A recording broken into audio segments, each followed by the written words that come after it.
What's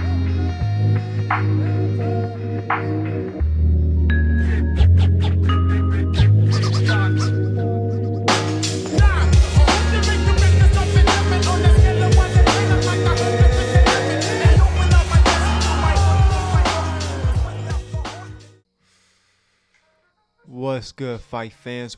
Welcome back to another episode of Combat and Kick It, a fresh episode of Combat and Kick It. You already know it's your host, Bando, back at it. It's been a minute, but we back. Simple as that. It's simple as that. What are we back with? We got a big middleweight main event this weekend, and it's taking off in Paris. You got Nasruddin Imavov going up against Kyle Barallo, and the reason why I had to come through specifically and break down this fight and a little bit of this card is because we had a shakeup in the middleweight division, right?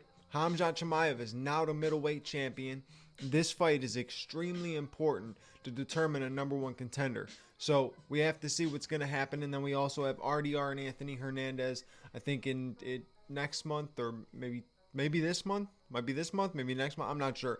But we have RDR and Anthony Hernandez, which is going to determine another potential number one contender. So we'll see what happens, but we got to break this down. So let's get right into it and let's smoke. Sorry, I ain't smoked with y'all in a minute. So instead of cutting right away, we actually going to smoke this for a sec.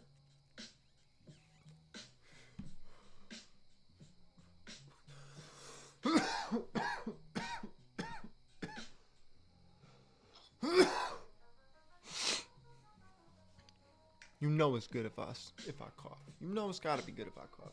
I don't cough that often.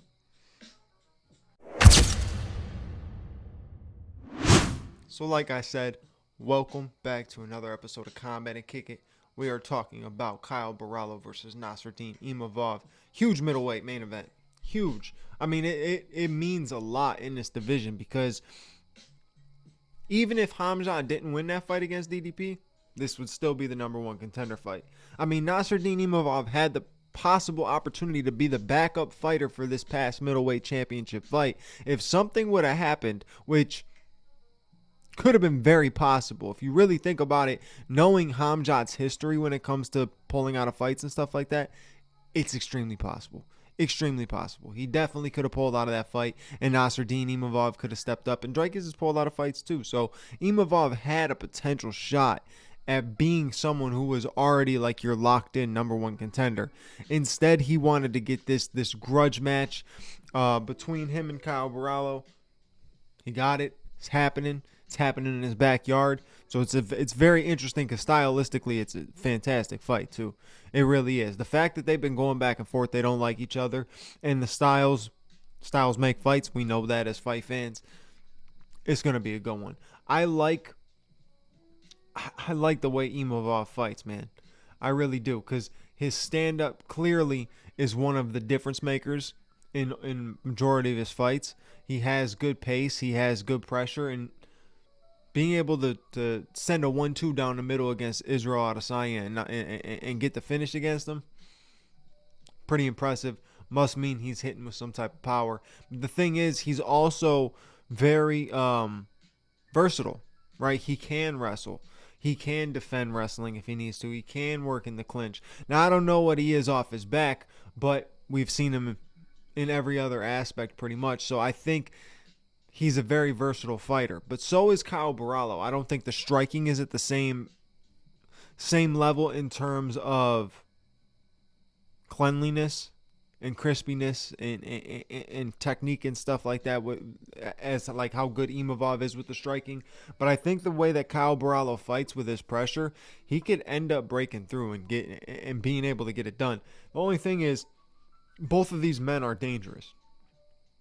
Both of these men are extremely dangerous, and they're extremely dangerous at any given moment of the fight. They both have gone 5 rounds. They've both been in some tough fights. They've both been in some back and forth fights. So you know that they've been tested. And this is a fight that makes sense because you got two guys in their prime in the middleweight division going off to be number one contender. I mean, you can't really get any better than this in the way that the middleweight division is panning out, because they're starting to make huge matchups, and that's exactly what we need. And they're making them quick. They're not waiting. They're not slowing. They're making them quick. I mean, being able to throw RDR versus Anthony Hernandez, who both just fought. I mean, they legitimately both just fought, and you get both of them.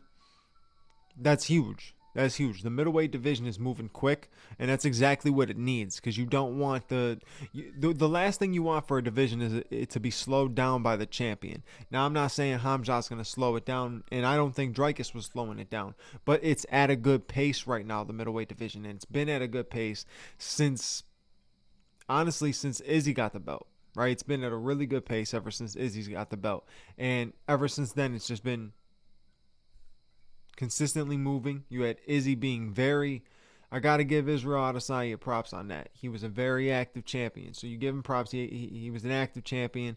Then Alex Pereira comes in, takes the belt from him. Izzy comes back, takes the belt from him. 2 back-to-back exciting performances. And then you move on to Izzy losing to Sean Strickland.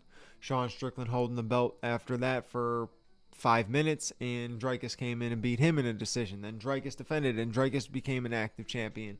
And now we're on to Hamzat. So it's been cruising at a really good pace, and I can tell the UFC wants to keep that happening, and you have to keep that happening. You have to keep people interested in the whole division. You know what I'm saying? From 1 to 15, at least you have to keep them pretty interested, and there's a lot of top guys in that division. There's a lot of matchups you can potentially make, and you just should.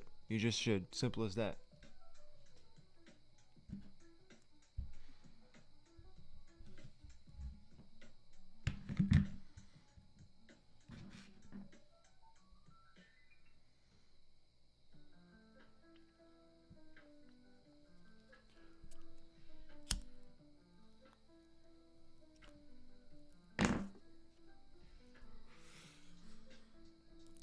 If you're asking me who I think is gonna win the main event, right? I'm telling you, it's tough.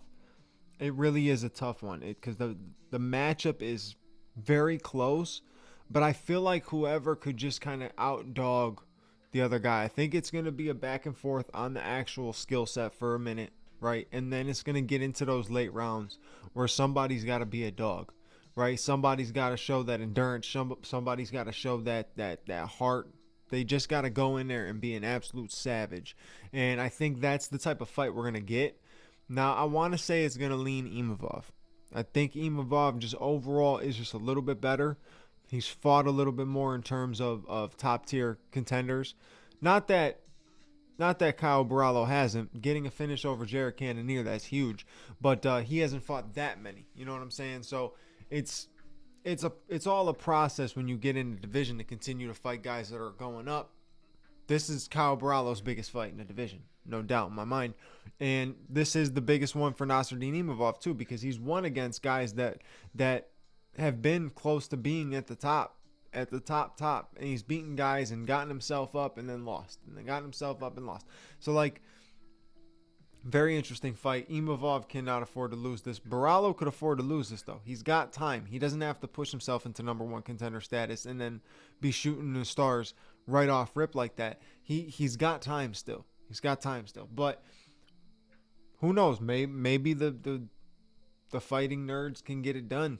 They can get it done in France. I mean, it would be pretty cool. But I just think it's going to be tough against Imavov, because I just think he's overall just a better fighter. I truly do. I think Kyle Barallo just needs a little bit more in terms of experience. Not that Imavov even has that much more experience. It just seems like Imavov getting that win over Israel Adesanya, it didn't just elevate him in terms of talent. I think it elevated him in a lot of things, and it definitely boosted the confidence too. So I just seen Imavov riding this wave that he's on, getting to the championship fight, losing to Hamzat, still getting there. I can see Imavov getting this win and truly being the number 1 contender. And then you go into this co-main event. You got another French guy. So another man in his own backyard going up against another fighting nerd. Completely far away from his backyard. Benoit Saint Denis takes on Mauricio Rufy. Now, Benoit Saint Denis needs a win. He needs to get wins. He needs to continue to get wins. At one point, we thought he was the future of the division. Can't count him out still. He's a savage. He'll go in there and fight anybody. I give him props on that. But he's got a really tough one ahead of him. Really tough one ahead of him. And the reason I say that is because Mauricio Rufy's striking is very unpredictable and it's very crisp. Now, everybody's going to bounce back every single time when you talk about Mauricio Rufy. You're going to bounce back to that Bobby Green knockout because that was nasty. That was nasty. He feinted with the right. Like, he barely even feinted. He kind of moved his body. It didn't even look like his hand was there for like a feint of a straight cross or a hook or whatever the case may be. Like, nothing. He just kind of feinted his body, made him think, and then came with the spinning. I mean, it was just picture perfect. Picture perfect. That was one of the craziest reactions I had as a fight fan, for real. Definitely one of the craziest moments as a fight fan. You don't see that often. You don't see that often. I mean, you see some dope knockouts. You see some pretty sick knockouts. But that specifically, nasty. Nasty, nasty, nasty. But this is interesting. This matchup is interesting because we know Mauricio Rufy is an absolute savage when it comes to the striking. But we know Benoit Saint Denis can be unpredictable as well because he's versatile. Not crazy versatile like the guys I was talking about in the main event, but he can wrestle. He can bring the fight to the ground. We saw him control Dustin, take Dustin down, control Dustin. And I think Mauricio Rufy's got the reach advantage. He's going to be able to utilize the distance. He's going to have to utilize the distance. He's going to have to throw some shit that's unpredictable. He's going to have to really come out of left field with some crazy shit. Because if Benoit Saint Denis can time one of those things, if he could read one of those strikes and he could end up starting to work control in the takedown department, whether it's holding him up against the cage, clinching, or legitimately taking him down, I think Benoit Saint Denis is going to build the confidence to avoid Mauricio Rufy's most dangerous stuff and end up getting him down, being able to control the fight. Now, I don't know if Mauricio Rufy's crazy off his back, if his jiu-jitsu is locked in. I know that the fighting nerds are very, very good when it comes to jiu-jitsu as well, but we've mainly seen him as being this striking just phenomenon right now. He's a phenom, not a phenomenon. Phenom is the same thing anyways, right? He's a phenom. I'm stoned. You know this. But the way he strikes, it's so crisp, it's so clean. But there is one thing about him, right? There is one thing about him. He's got decent head movement. He's able to get out of the way just last second. He's got those real quick movements. His hands are always down and his chin is always up. If somebody lands one at the right time, open shot, Benoit Saint Denis could very, very possibly be that guy, just knowing that he can crack and he's dangerous and he's not afraid to get in a scrap. Mauricio Rufy could have a tough night. I'm rocking with the fighting nerd because I do think that he's going to be able to get it done. I think he's going to ride this wave of being this really nasty striker until he runs into somebody like Ilya, where that chin up in the air, it's going to get cracked. It's one of those things. But Benoit Saint Denis got the potential to do it. It's not impossible. I can see him doing it. I could also see him just timing something and being able to start the takedown. And look, even if he got the takedown, landed some ground and pound, right? And it wasn't all 3 rounds that he controlled it, but he was getting the takedown and landing some ground and pound. With the man that leaves his chin way up there, if you're searching for it, you might end up getting it. You know, you might end up clipping that chin. You might end up putting him to sleep. It's not impossible. But we got 2 really good fights there. Co-main event's a banger. Main event's a banger. What else is on the card? I'm not actually going to break everything down. What else is on this card, though? You got Modestas Bukauskas going up against Paul Craig. You know, Paul Craig is always a dangerous fighter. Always a dangerous fighter. You never know when Paul Craig is going to win. It's weird. It's weird. He's very hard to predict. He could be in there as an underdog and win. He could be in there as a favorite and lose. He can be in there as an underdog where you're like, oh man, he's definitely got this one, and he can get smoked. It's just the game is so tough to predict and stuff like that.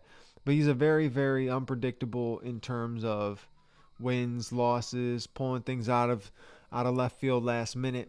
Dude's very talented. But Modestas Bukauskas, he's Bukauskas. Bukauskas. He's very durable, strong. I think Paul Craig's going to beat him, though. You got Mason Jones going up against Balaji Oki. I don't know. Mason Jones almost didn't get past Jeremy Stevens. Boy, was gassing. You got Axel Sola versus Rise McKee. I know Rise McKee or Reese McKee. I don't know how you say his name, but he getting his chance back in the UFC. Good for him. I don't know who Axel Sola is. I ain't gonna lie to you. Probably from somebody from the Contender Series. And then it does look like Patricio Pitbull is supposed to be fighting on this card against somebody named Lozine Kaida, whoever the fudge that is. That's what the UFC be doing sometimes. Just be throwing people on. Who the fuck is this? Who is this? No offense to Big Dog, but like I don't know who you are, dude. And then next weekend we got another fighting nerd with John Silva versus Diego Lopez. That's gonna be a really good one. I don't know, man. I'm gonna have to break that down. Why is Rob Font fighting David Martinez? I don't know. I'm done asking questions. Oh, you were supposed to fight Raul Rosas Jr.? Okay.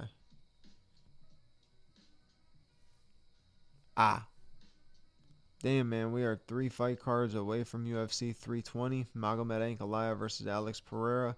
Merab Dvalishvili versus Corey Sandhagen. Yuri Petroska versus Khalil Roundtree. Josh Emmett versus Yusuf Zalal. Abus Magomedov versus Joe Pyfer. That's a card, ladies and gentlemen. That's a good card. That's a good card. So we got a lot of stuff to talk about coming up soon because October is stacked. November is getting stacked. We got a lot to talk about. A lot of breakdowns. A lot of different reels. A lot of things. I know I've been inactive, but guess what? Guess what? We back, bitch. I appreciate you guys for watching another episode of Combat and Kick It. You know what to do. Like, comment. If you haven't already, hit that subscribe button for your boy. It would be greatly appreciated. And I will catch you on the next episode. Your boy Bando is out. Peace.